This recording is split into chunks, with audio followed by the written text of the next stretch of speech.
Hello दोस्तों, in news programme में आपका स्वागत है और मैं हूं हिमांशु। जैसा कि आप सब लोग लगातार देख रहे हैं कि कोविड-19 जो 2019 के बाद से हमें देखना शुरू हुआ और लगातार अपने स्वरूपों को बदलते हुए हमारे सामने आता जा रहा है और उसके अलग अलग प्रभाव लगातार अर्थव्यवस्था में देखने को हमें पिछले भी साल देखने को मिले और उसके भी पिछले साल उसका प्रभाव देखने को मिला। यानी वैश्विक अर्थव्यवस्था में जो गिरावट आई उसका एक बहुत बड़ा कारण एक लंबे समय के बाद इस तरह की हमें गिरावट देखने को मिली, जिसका कारण एक महामारी रही यानी कोविड-19। आने वाले समय में भी एक नया वेरिएंट जो इस वक्त चर्चा में है ओमिक्रॉन, वह किस तरह से प्रभाव डालेगा, तो इस तरह के मुद्दों को लेकर के जो भी हैं उस तरह कयास लगाए जा रहे हैं। तो वैश्विक रूप से अर्थव्यवस्थाओं पर जो प्रभाव तो पड़ ही रहे थे, लेकिन उसके अलावा भारत की अर्थव्यवस्था पर भी उसका प्रभाव देखने को मिल रहा है।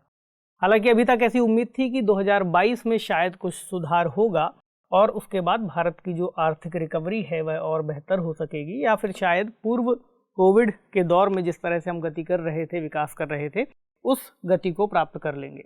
तो आज के इस डिस्कशन में हम इन सभी पहलुओं पर बात करेंगे। साथ ही क्योंकि ओमिक्रॉन नाम का जो वेरिएंट है वह फिर से लगातार बढ़ता जा रहा है, उसके इन्फेक्शंस बहुत तेज़ी से फैल रहे हैं और आने वाले समय में संभावित है कि उसके कुछ प्रभाव हमें फिर से देखने को मिले। इस लिहाज से आर्थिक रिकवरी अभी किस स्टेज पर है, 2022 में क्या हो सकता है और ओमिक्रॉन अगर बढ़ता है खतरे के रूप में तो उसके भी क्या इम्पैक्ट हमें देखने को मिल सकते हैं, किस तरह से इसका कोई उपाय या समाधान सरकारों के लिए निकालना जरूरी होगा, क्या क्या चुनौतियां होंगी, इन सभी मुद्दों पर आज हम बात करेंगे। तो जो टॉपिक है वह है भारतीय अर्थव्यवस्था, ओमिक्रॉन और एक महत्वपूर्ण टर्म के शेप रिकवरी। चूँकि अभी तक अर्थव्यवस्था को लेकर के वी शेप रिकवरी की बात की जा रही थी, लेकिन अब कुछ आंकड़े जब स्पष्ट हुए हैं तो हमें दिख रहा है कि के शेप रिकवरी भी हो रही है। इसके बारे में भी चर्चा कर लेंगे। न्यूज़ कहती है expected economic recovery and factors it will depend on, यानी क्या संभावित रिकवरी हो सकती है और किन किन कारकों के आधार पर यह रिकवरी होगी, या फिर अगर कोई और कारक होते हैं जो इनको प्रभावित करेंगे तो कौन से कारक हैं जो प्रभावित करेंगे। तो न्यूज़ की बात करने के बाद अर्थव्यवस्था की अभी हम स्थितियों पर कुछ और चर्चा कर लेते हैं पहले से लगा करके। के शेप रिकवरी की बात करेंगे, चैलेंजेस देखेंगे और 2022 के लिए क्या संभावनाएं हो सकती हैं इसको भी जानेंगे। और इससे संबंधित चूँकि प्रश्न बन भी रहे हैं और इसके बाद भी अगर कोई प्रश्न बनता है तो आप एक एनालिसिस एटलीस्ट समझ सके कि एक एनालिसिस कैसे किया जाएगा। हालांकि इस टॉपिक को पढ़ाने से पहले या इसको समझाने से पहले इस बात की मैं उम्मीद कर रहा हूँ कि आप में से कई लोग जो है वो आर्थिक समझ जो है बेसिक उसकी अंडरस्टैंडिंग आप लोगों को होगी और आप लोगों ने अपना सिलेबस अर्थव्यवस्था के सेक्शन का कुछ बहुत कंप्लीट कर लिया होगा। हालांकि अगर कहीं दिक्कत आएगी तो मैं कोशिश करूंगा कि उसको और आसानी से आपको समझा पाऊँ अगर कोई टर्म आती है तो। चूँकि यह विषय पॉलिसीज से रिलेटेड है, यानी सरकारी प्रयास भी इसमें शामिल है, सरकार का बजट शामिल है, इसके अलावा आर्थिक विकास सीधे सीधे जीएस पेपर 3 के अंतर्गत आता है, तो चर्चा कर लेंगे। अर्थव्यवस्था की स्थिति से शुरुआत करते हैं। तो चूंकि अक्टूबर 2020 तक भारतीय अर्थव्यवस्था तकनीकी मंदी की चपेट में थी, ऐसा हमें आंकड़ों से स्पष्टीकरण मिल गया है और पता चला है कि अक्टूबर 2020 तक अर्थव्यवस्था में, भारतीय अर्थव्यवस्था में तकनीकी रूप से मंदी देखने को मिली थी, यानी टेक्निकल रिसेशन। क्या होती है तकनीकी मंदी? देखिए, जब कोई अर्थव्यवस्था लगातार 2 तिमाही तक गिरावट उसमें देखी जाती रहे तो हम कहते हैं कि यह एक तरह से टेक्निकल रिसेशन है। यानी मंदी शब्द के कई सारे प्रयोग हो सकते हैं, रिसेशन है, डिप्रेशन है, हालांकि उसमें बहुत ज़्यादा नहीं जाएंगे, हम अपने टॉपिक से संबंधित जो महत्वपूर्ण टर्म है उनकी चर्चा करेंगे। तो आर्थिक जो तकनीकी मंदी है उसका अर्थ हुआ कि लगातार 2 तिमाहियों तक अगर गिरावट आ रही है तो तकनीकी रूप से मंदी उसको हम कह सकते हैं। इसके अलावा अगर एक तिमाही के बाद अगली तिमाही में हमें विकास दिखता है तो हम उसे एक्सपेंशन मानते हैं, आर्थिक विकास मानते हैं। इसी का उल्टा शब्द है मंदी, यानी गिरावट आना आर्थिक विकास की स्थितियों में। कई सारे सेक्टर्स हो सकते हैं इसमें। हालांकि तकनीकी मंदी शब्द को अगर हम थोड़ा सा और स्पष्ट करके समझें, मंदी शब्द यानी रिसेशन और टेक्निकल जो रिसेशन है उसमें थोड़ा सा अंतर ये भी है कि जो रिसेशन शब्द है वह कई सारे फैक्टर्स उसमें काम करते हैं किसी अर्थव्यवस्था के अंतर्गत, तब हम कहते हैं कि रिसेशन आ रहा है, मंदी आ रही है, जब गिरावट देखने को मिलती है। इसमें कोई एक पहलू भी काम कर सकता है, कोई एक कारण भी हो सकता है। तो कुछ तकनीकी अंतर है, लेकिन हमारे लिए मोटा मोटा समझना ये जरूरी है कि 2 तिमाहियों तक गिरावट आना तकनीकी मंदी का कारण हो सकता है, या तकनीकी मंदी हम कह सकते हैं। तो 2021 की शुरुआत में ऐसा हमने उम्मीद की थी कि 2021 की शुरुआत तक आते आते 2020 में ऐसा अनुमान लगाया था कि अर्थव्यवस्था में जो गिरावट आई है उसमें कुछ सुधार होगा, लेकिन उसके बाद हम देखते हैं कि कोविड की दूसरी लहर आती है और जितने भी अनुमान लगाए गए थे वे सभी गलत साबित होते हैं और फिर से हमें गिरावट देखने को मिलती है। यानी वित्तीय वर्ष 2021-22 जो 1 अप्रैल 2021 से शुरू होकर 31 मार्च 2022 तक चलेगा, तो इसमें ऐसी उम्मीद है कि जीडीपी के पूर्व कोविड स्तर पर वापस आ जाएगी। यानी जीडीपी हमारी जो कोविड-19 का प्रभाव जब पड़ा था उसके पहले जो स्थिति थी वहाँ तक आ जाएगी। हालांकि लेकिन अब संभावनाएं ये बन सकती हैं कि ओमिक्रॉन जो वायरस है उसका प्रभाव अगर हमें बढ़ता हुआ दिखा और लॉकडाउन्स लगे तो इस पर जो अनुमान लगाए गए हैं वे डेफिनेटली यानी निश्चित रूप से प्रभावित होंगे।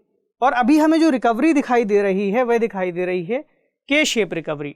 हमने बात की थी वी शेप रिकवरी की, जो कुछ इस तरह से होती है, यानी कुछ इस तरह से होगी। अब बात की जा रही है एक के शेप रिकवरी की, तो क्या है इसको भी जान लेंगे। देखिए, एक जो प्रभाव इसका बताया गया है के शेप रिकवरी का, वो सबसे महत्वपूर्ण ये है कि इसके अंतर्गत जो आर्थिक सुधार होता है या आर्थिक रिकवरी होती है वह बहुत ही असमान होती है। कैसे असमान होती है इसको समझते हैं। देखिए, कोई भी बिजनेस साइकिल होती है, यानी कोई भी व्यापार चक्र जो एक वित्तीय वर्ष से लगा करके हम किसी भी वर्ष का आकलन कर सकते हैं। तो वित्तीय वर्ष में जो इकोनॉमिक ग्रोथ यानी जब अर्थव्यवस्था विकास कर रही हो, उसके बाद यदि उस अर्थव्यवस्था में किसी भी कारण से गिरावट आती है या फिर सुस्ती दिखती है, सुस्ती के बाद मंदी दिखती है, रिसेशन दिखता है, तो रिसेशन की स्थितियों के बाद जब अर्थव्यवस्था वापस से अपने जो सुधार है उनको प्राप्त करती है, उन सुधारों की प्राप्ति के दिशा में हमें 2 तरह की स्थितियां दिख सकती हैं। जैसा अभी हम इस संदर्भ में बात कर रहे हैं, 2 तरह का मतलब आर्थिक रिकवरी हो रही है, लेकिन कुछ सेक्टर्स में रिकवरी हो रही है और कुछ क्षेत्र ऐसे हैं जो अभी भी सिकुड़ रहे हैं या उस गति से वृद्धि या विकास नहीं कर पा रहे हैं। ये जो स्थिति है, हमने जब इसके पहले बात की थी कई और भी प्रोग्राम्स में, तो हमने कुछ सेक्टर्स की चर्चा की थी जिन पर बहुत ज़्यादा कोविड-19 का इम्पैक्ट पड़ा था, खासकर असंगठित क्षेत्र। असंगठित क्षेत्र में ही सबसे ज़्यादा रोजगारों पर भी प्रभाव पड़ा है, कई लोगों की नौकरियां गई हैं। तो ऐसे क्षेत्र जो इकोनॉमिक रिकवरी यानी आर्थिक विकास वापस से प्राप्त कर पा रहे हैं, उसमें खास तौर से ऐसे क्षेत्र हैं जो औपचारिक क्षेत्र हैं, औपचारिक क्षेत्र की कंपनियां हैं या संगठन हैं। वहीं ऐसे क्षेत्र जो अभी भी वापस से विकास नहीं कर पा रहे हैं, उसमें अनौपचारिक क्षेत्र के बहुत सारे संगठन शामिल हैं। यानी सरल भाषा में हमें दिख रहा है कि अर्थव्यवस्था जो है वापस से रिकवर करने की कोशिश कर रही है, लेकिन कुछ क्षेत्र उसके विकास कर पा रहे हैं वापस से और कुछ क्षेत्र विकास नहीं कर पा रहे हैं। ये जो स्थिति है इसको हम कहते हैं तकनीकी रूप से के शेप रिकवरी, यानी कि जो आर्थिक जो विकास है वो वापस से तो मिलना शुरू हुआ है लेकिन 2 भागों में बट गया है। यानी ऐसी अर्थव्यवस्था में वृद्धि भी दिख रही है और हमें गिरावट भी कुछ क्षेत्रों में दिख रही है। इसे कहते हैं के शेप रिकवरी। और वी शेप रिकवरी में हमने देखा था कि अगर एक लंबे समय तक गिरावट आती है, उसके बाद वापस से उसमें सुधार होने लगता है और सभी क्षेत्र बराबर रूप से सुधार कर रहे होते हैं, उसको कहते हैं हम वी शेप रिकवरी। थोड़ा सा तकनीकी अंतर है इसमें, ठीक है। तो यहाँ पर हमें दिक्कत समझ में आई। अब इसका जो एक और प्रभाव होगा वह होगा आर्थिक रूप से ताने बाने में बदलाव, यानी समाज की जो स्थितियां मौजूद हैं, यानी ऐसे लोग जो औपचारिक क्षेत्रों में काम कर रहे हैं, उनके रोजगार उनके पास मौजूद हैं, वो लोग लगातार आय का सृजन कर रहे हैं, आय का अर्जन कर रहे हैं। वहीं ऐसे लोग जो अनौपचारिक क्षेत्र में मौजूद थे, उनकी नौकरियां चली गई और वे बेरोजगार हो गए। यानी बेरोजगारी का जो आंकड़ा बढ़ेगा वह अनौपचारिक क्षेत्र से बढ़ेगा। हमें रोजगार जो लोग करते हुए दिखेंगे वे औपचारिक क्षेत्र में रोजगार करते हुए दिखेंगे। अच्छा, औपचारिक और अनौपचारिक क्षेत्र का मतलब क्या हुआ? देखिए, बहुत ही सामान्य सी इसकी परिभाषा है। ऐसे संगठन जो कई सारी प्रक्रियाओं को शामिल करते हैं, उनके उद्देश्य स्पष्ट हैं, वे एक प्रॉपर टैक्सेशन को फॉलो करते हैं, यानी जो भी कर अदायगी है वो उनकी नियमित रूप से होती रहती है। उनका स्ट्रक्चर बहुत ज़्यादा फॉर्मल है, बहुत ज़्यादा फॉर्म्ड है। उसमें जो संगठन है, संगठन के जो उद्देश्य हैं वो क्लियर है, संगठन की जो कम्युनिकेशन है वह स्पष्ट है, संगठन किस तरह से कार्य करेगा वह स्पष्ट है, जो भी एम्प्लॉय होंगे वो किस हिसाब से कार्य करेंगे, हर एक चीज़ को लिखित रूप से उनका दस्तावेजीकरण किया गया है, संगठन की हायरार्की स्पष्ट है। यानी उस संगठन का जो स्ट्रक्चर है पूरी तरह से फॉर्म्ड है या पूरी तरह से निश्चित है, उसे हम कहते हैं फॉर्मल सेक्टर। वहीं असंगठित क्षेत्र ऐसा क्षेत्र हो सकता है जहाँ पर कई सारे लोग एक साथ कार्य कर रहे हैं, वे एक दूसरे के प्रति कोई जिम्मेदार हो भी सकते हैं, नहीं भी हो सकते, उनकी कोई स्पष्ट हायरार्की नहीं है कि कहाँ से आदेश किसके लिए आएंगे, वो सब किसी एक क्षेत्र के लिए काम कर सकते हैं, सामाजिक क्षेत्र के लिए काम कर सकते हैं। तो ये एक छोटा सा अंतर इसमें दिखाई पड़ता है। यानी ऐसी संस्था जो संगठित होगी और मजबूत होगी वह सर्वाइव कर जाएगी। तो अभी के समय में तो हमने ये भी देखा कि कई सारे जो संगठित क्षेत्र यानी फॉर्मल सेक्टर्स की कंपनीज थी, उन्होंने न केवल सर्वाइव किया बल्कि कोविड-19 के दौरान उन्होंने ठीक ठाक वृद्धि भी कर ली, और उसका उल्टा हमें दूसरी तरफ दिखाई पड़ा। तो इससे जो सामाजिक और आर्थिक ताना बाना है उसमें हमें बदलाव निश्चित रूप से देखने को मिलेगा पूर्व कोविड दौर की तुलना में आने वाले समय में। इसके अलावा औपचारिक और अनौपचारिक क्षेत्र की जो फर्में हैं, अगर हम एमएसएमई सेक्टर की बात करें तो ऐसी फर्म्स एमएसएमई की यानी माइक्रो स्मॉल और मीडियम इंटरप्राइजेस की अगर हम बात करें तो उसमें जो फर्म्स इनफॉर्मल तरीके से कार्य कर रही थी उनको बहुत ज़्यादा नुकसान हुआ है, और सबसे ज़्यादा जो रोजगार गए हैं इसी क्षेत्र में गए हैं। अब आप कह सकते हैं कि इतने बड़े डिस्कशन का क्या फ़ायदा हुआ, इससे क्या समझ में आया। देखिए, ये जो पूरा मामला है सुनने में बहुत ही छोटा लग सकता है, लेकिन यहाँ पर जो तथ्य बताते हैं वो इस हिसाब से आप इस बात को समझिए कि भारत का जो रोजगार है लगभग 90% जो रोजगार है वह अनौपचारिक क्षेत्र से आता है।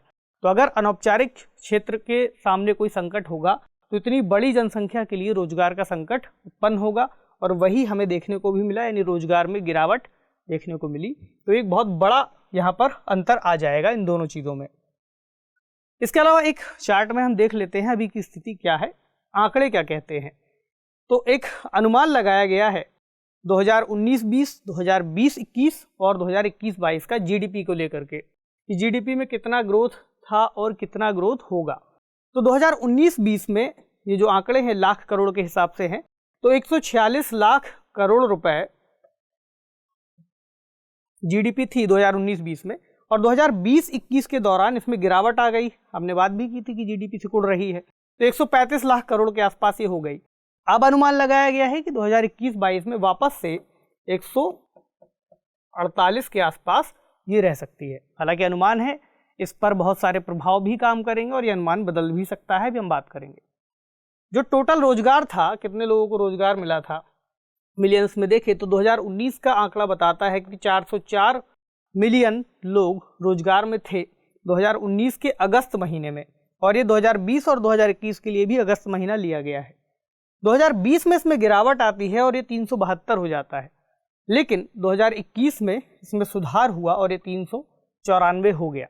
लेकिन उसके बावजूद इस बात को देखिएगा कि यहाँ पर 2019 की तुलना में अभी भी यह संख्या कम ही है, यानी काफ़ी सारे लोग अभी भी सुधार के बावजूद भी बेरोजगार बने हुए हैं। और इसका एक बड़ा कारण ये है कि अगर जीडीपी यहाँ पर दिख रही है कि वापस से अपने संख्या में आ रही है, यानी नंबर्स में आ रही है, लेकिन उसके बावजूद जो लोग हैं उनका रोजगार गिरा है, तो उसकी बड़ी वजह हमने जो पीछे के शेप रिकवरी की बात की वो होगी।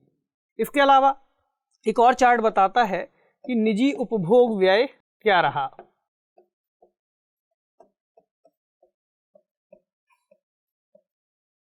यहाँ पर भी लाख करोड़ में आंकड़ा है, तो 2019-20, 2020-21 और 2021-22। 2019-20 में 40 लाख करोड़, 2020-21 में गिरावट आती है और 33 लाख करोड़ हो जाता है, और 2021-22 में इसमें वृद्धि होती है लेकिन इसकी तुलना में कम रहती है। तो जो निजी उपभोग है वह भी कम हो जाता है। अभी हम बात करेंगे बहुत बड़ी चुनौती के रूप में कैसे सामने आएगा। ठीक, तो हमने इसके पहले यहाँ पर बात की बेरोजगारी की, यानी रोजगार में गिरावट की, और निजी खपत में गिरावट की। जो चैलेंजेस हमारे सामने होने वाले हैं 2022 के लिए या फिर वर्तमान स्थिति में, उसमें सबसे बड़ा चैलेंज है बेरोजगारी का। तो बेरोजगारी का लगातार उच्च स्तर दो तरह की समस्याओं को पैदा करेगा। पहला तो नीतिगत समस्याएं, यानी कि सरकार के सामने चुनौती होगी कि वे कैसे पॉलिसीज को बेहतर करें या फिर किस तरह से बजट को लेकर आए, किन चीज़ों में खर्च को बढ़ावा दे कि ताकि रोजगार सृजन हो सके। और दूसरा, लगातार इस तरह से जो बेरोजगारी दर है अगर वह बढ़ती रहेगी तो उसका एक और प्रभाव पड़ेगा सामाजिक एकता के लिए, यानी हम हरियाणा और झारखंड जैसे राज्यों में इस बात को देख सकते हैं जहां पर इस बात की डिमांड आई थी कि ऐसा कोई कानून बनाया जाए जिसके जरिए जो प्रवासी लोग हैं वे उन राज्यों में आकर के जो लोकल के लोग हैं उनकी नौकरियों को ना हड़प सकें, यानी कि ना ले सकें। तो जब ऐसी बात आती है तो समाज के बीच में हमें एक बड़ा विभेद देखने को मिलने लगता है, यानी इसका एक सोशल इम्पैक्ट भी निकल कर आता है। अगला है निजी खपत, यानी निजी कंजम्पशन में गिरावट। तो भारत में जीडीपी वृद्धि का सबसे बड़ा इंजन इसको माना जाता है निजी खपत का, यानी जब लोग, आप और हमारे जैसे सामान्य लोग जब उपभोग करते हैं, किसी चीज़ में व्यय करते हैं, खर्च करते हैं, तो भारत की जीडीपी में एक बड़ा इसका हिस्सा होता है, लगभग 55% हिस्सा निजी खपत का है। तो जब निजी खपत में गिरावट होगी हमें देखने को मिलेगा कि भारत की जीडीपी जो है उसमें भी गिरावट आने लगेगी। और निजी खपत में गिरावट होने का एक बड़ा कारण है लोगों के रोजगार चले जाना। जब लोगों के पास रोजगार ही नहीं होगा, नौकरी ही नहीं होगी, तो आप इस बात का अनुमान लगा सकते हैं कि उनके पास आय नहीं आ पाएगी, और जब आय नहीं होगी तो वे खर्च नहीं कर पाएंगे। इसके अलावा कुछ लोग इसमें ऐसे भी शामिल हो सकते हैं जो इस वक्त ऐसी स्थितियों को ध्यान में रखे हुए हैं कि स्थितियाँ खराब हैं, यानी एक मानसिकता भी यहाँ पर शामिल हो सकती है कि उनको लग रहा है कि अभी पैसा खर्च करना बड़ी चीज़ों में ज़्यादा बेहतर नहीं होगा। इसके अलावा बढ़ती जो असमानता है वह बड़ा चैलेंज बनी हुई है। अभी हाल ही में विश्व असमानता रिपोर्ट जो जारी हुई थी उसमें हमने कई सारे आंकड़ों को देखा, और उसमें सबसे प्रमुख बात ये भी थी कि भारत के बारे में जो कहा गया था कि भारत एक समृद्ध अभिजात वर्ग के साथ सबसे गरीब और असमान देशों में बना हुआ है। इसमें असमानता के अगर हम कुछ आंकड़ों का जिक्र करें तो इसमें बताया गया था कि जो शीर्ष 10% लोग हैं उनके पास आय के लगभग 57% संसाधनों पर उनकी हिस्सेदारी है। शीर्ष जो 1% लोग हैं आय में 22% हिस्सेदारी उनकी है, और जो बॉटम हम कहें सबसे निचले तबके के लोग हैं 50%, वो बेचारे 13% पर ही बने हुए हैं। एक बड़ा डेटा है, बताता है कि आय की असमानता, और इसका भी एक कारण आप के शेप्ड रिकवरी के अंतर्गत ढूंढ सकते हैं कि एक बड़ा वर्ग है जो उन्नति करता जा रहा है और एक दूसरा वर्ग है जो रोजगार के अवसर भी खो रहा है, रोजगार भी खो रहा है, और आने वाले समय में भी उसको कोई और उम्मीद नहीं दिख रही। तो जो रिपोर्ट्स हैं वह भी इस ओर इशारा करके हमें बता रही हैं कि स्थिति हमारी क्या है। आप चाहें तो उत्तर में जब कोई उत्तर आप फ्रेम करेंगे तो इन रिपोर्ट्स का जिक्र करिएगा, इन आंकड़ों को लिखिएगा, इससे आपका उत्तर और बेहतर होगा। और साथ ही जो जीएस पेपर 2 और जीएस पेपर 3 के अंतर्गत क्वेश्चंस जो बनाए जाते हैं उनकी डिमांड भी इसी हिसाब से होती है कि अगर आप कोई भी फैक्ट लिखते हैं, कोई रिपोर्ट का जिक्र करते हैं, तो उससे नंबर बढ़ने की जो संभावना है वह भी बढ़ जाती है। अगला कहता है बढ़ती गरीबी एक बड़ी चिंता है। रोजगार जाना सिंपल सी बात है, गरीबी को बढ़ावा देगा। तो 2012 से 2020 के बीच एक सर्वे भी किया गया था, उसमें बताया गया था कि भारत में गरीबों की जो एब्सोल्यूट नंबर है गरीबों का वह बढ़ गया है। और आज़ादी के बाद से यह पहली बार ऐसा हुआ था जब गरीबी उन्मूलन की दिशा में यह एक बड़ा बदलाव हमें दिखाई दिया था। गरीबी को उन्मूलन करने की दिशा में कार्य किया जा रहा था और हमें देखने को मिला कि एब्सोल्यूट नंबर में वृद्धि हो गई है। अगला है लगातार मुद्रास्फीति का बढ़ना। हम पिछले समय देख ही रहे थे कि जो ईंधन है यानी पेट्रोल डीजल है उनके दाम बढ़ रहे हैं, कच्चे तेलों की कीमतें बढ़ रही हैं। जो कई विकसित देश ऐसे हैं जहां पर जो टैक्सेशन सिस्टम है तो वहां पर उच्च कर की दरें हो गई हैं, यानी करों में वृद्धि हुई है। इसके अलावा रोज़मर्रा की चीज़ों में भी जो भी हमारे पास वस्तुएं हैं, उपभोक्ता वस्तुएं, खासकर तेल की बात कर सकते हैं, हम सब्जियों की बात कर सकते हैं, इनमें भी हमें वृद्धि देखने को मिल रही है। तो हेडलाइन इन्फ्लेशन में भी वृद्धि दिख रही है और कोर इन्फ्लेशन में भी वृद्धि देखने को मिल रही है, यानी लगातार ये बढ़ती जा रही है। अब बात करें हम क्या हो सकता है आने वाले समय में 2022 के लिए, किस तरह से इस पूरे मुद्दे को देखा जा सकता है। तो ऐसा कहा गया है कि 2019 में जब भारत के सामने इस तरह की चुनौती आई थी कोविड-19 की, तो 2020 में हम लोगों को दिक्कत हुई थी, 2020 में गिरावट देखने को मिली, 2021 भी संभलता हुआ दिखा, लेकिन अब 2022 इससे शायद उबर सकेगा। तो 2022 होगा वह अर्थव्यवस्था का एक स्नैपशॉट प्रदान करेगा, यानी एक तस्वीर प्रदान करेगा जिसमें हम देख पाएंगे कि क्या क्या चीज़ें बदल रही हैं, क्या क्या चीज़ें ठीक हो रही हैं। लेकिन इसमें भी कुछ कारक जिम्मेदार होंगे कि ये तस्वीर किस तरह से बदलेगी, जिनका जिक्र यहाँ किया गया है। कौन कौन से कारक हो सकते हैं? सबसे पहला कारक ओमिक्रॉन ही होगा, कोविड-19 का एक नया वेरिएंट। तो वैसे तो इसको बहुत ज़्यादा खतरनाक नहीं माना गया है, लेकिन इसका जो इन्फेक्शन रेट है वह तेज़ी से बढ़ता जा रहा है। ऐसी भी संभावना है कि आने वाले समय में फिर से लॉकडाउन्स लगा दिए जाएं। तो अगर फिर से लॉकडाउन्स लगते हैं या फिर कोई और समस्या आती है तो शायद जो रिकवरी की हम उम्मीद कर रहे हैं उसमें कुछ गिरावट देखने को मिलेगी या उस हिसाब से नहीं हो पाएगी। तो ओमिक्रॉन या फिर अगर कोई और वेरिएंट भी देखने को मिलता है, कुछ और वेरिएंट भी निकल करके आ सकते हैं, जैसा पिछली बार हमें डेल्टा वेरिएंट देखने को मिला, तो चैलेंज बढ़ सकता है। अगला इम्पॉर्टेंट फैक्टर होगा जो केंद्रीय बजट आएगा वह, क्योंकि बजट के सामने जो बड़ी चुनौती होगी वह होगी बेरोजगारी को दूर करना, मुद्रास्फीति को यानी महंगाई को, बढ़ती असमानता को और गरीबी को। ये चैलेंज होंगे बजट के सामने, यानी किन किन क्षेत्रों में सरकार को डिसाइड करना होगा कि वे खर्च करें ताकि इन प्रमुख समस्याओं से निपटा जा सके। लेकिन कई सारे अर्थशास्त्री अभी भी ये मानते हैं कि केंद्र सरकार ने इसके पहले जो जो नीतियाँ अपनाई हैं वह बहुत ज़्यादा MSMEs को फ़ायदा नहीं पहुंचा पाई, यानी उन क्षेत्रों को लाभ नहीं पहुंचा पाई जो खास तौर से इनफॉर्मल सेक्टर में कार्य कर रहे थे और वो लोग जो इनफॉर्मल सेक्टर में कार्य कर रहे थे। ऐसे में बहुत बड़ी संख्या को बेरोजगारी से बाहर निकालना इसलिए संभव नहीं हो पाया। इसके अलावा एक और फैक्टर जो काम करेगा वह करेगा आगामी चुनाव, यानी आने वाले समय में इस साल लगभग 7 विधानसभा क्षेत्रों में चुनाव होने वाले हैं, जिसमें से कि कई सारे जो भी राज्य हैं उसमें से लगभग 6 राज्य ऐसे होंगे जिसमें भाजपा अभी सत्ता में है। तो भारतीय जनता पार्टी चूंकि केंद्र में भी मौजूद है और राज्यों में भी मौजूद है, तो इसमें चुनाव का पक्ष दो तरह से देखा जा सकता है। पहला तो ये कि इन सभी राज्यों में अगर पार्टी जीतती है तो इसका एक बड़ा फर्क पड़ेगा उन राज्यों के अंतर्गत और केंद्र सरकार के भी बजट में। अगर वे हारते हैं तो इसका प्रभाव दूसरी तरह से पड़ सकता है और केंद्र सरकार के बजट को प्रभावित कर सकता है। अगला NPA की बात करनी बहुत जरूरी होगी, नॉन परफॉर्मिंग एसेट्स। बैंकों की बैलेंस शीट खराब हो रही थी, 2019 के पहले भी हमने बात की। ऐसे कई सारे रिपोर्ट्स में बताया गया था कि बैंकों का NPA बढ़ रहा है। तो 2019 के पहले भी बढ़ रहा था, लेकिन कोविड-19 के दौर में बैंकों को इससे थोड़ी छूट दी गई थी। लेकिन अब जब वापस से इन बैलेंस शीट को कोविड-19 का प्रभाव अगर खत्म होता है या कम होता है, जब इनका आकलन किया जाएगा तो आप उम्मीद कर सकते हैं कि अब यह आंकड़ा कितना बढ़ सकता है। तो ये भी एक प्रभाव होगा। अगला कुछ बाह्य कारक हो सकते हैं, जैसे अन्य देशों के जो केंद्रीय बैंक है, अगर हम US की बात करें तो US का जो फेडरल बैंक है उसकी जो पॉलिसीज़ हैं तो वहाँ पर सबसे ज़्यादा इन्फ्लेशन बढ़ रही है। उन लोगों का ऐसा मानना है कि बढ़ती इन्फ्लेशन अगर US में है तो उसका कुछ इम्पैक्ट, एक दबाव भारत को भी देखने को मिल सकता है, जहाँ वे ऐसी मौद्रिक नीतियों को अपनाने की बात करें जो कुछ हार्ड हो, यानी कि ऐसी मौद्रिक नीतियाँ जो संकुचनकारी हो, ना कि इन्फ्लेशनरी हो, ना कि प्रसारकारी हो। हमने कई सारे सेशंस में इसकी चर्चा की है कि संकुचनकारी मौद्रिक नीति क्या होती है या फिर किन टूल्स का उपयोग किया जाता है। तो आपको उन टूल्स के बारे में पढ़ना है कि वे कौन से टूल्स हैं जो प्रसारकारी मौद्रिक नीति को बढ़ावा देते हैं या फिर उसको कम करते हैं। ठीक है, चलिए, तो ये रहे वो कारण जिसकी वजह से 2022 में हमें इसका इम्पैक्ट देखने को मिलेगा। अब 2022 आएगा और उसके बाद हम इस पर चर्चा कर पा रहे होंगे। ठीक है, आज का सवाल देखते हैं। सवाल है के शेप रिकवरी क्या है? भारतीय अर्थव्यवस्था के संदर्भ में वित्त वर्ष 2022 के लिए आर्थिक चुनौतियों पर चर्चा कीजिए।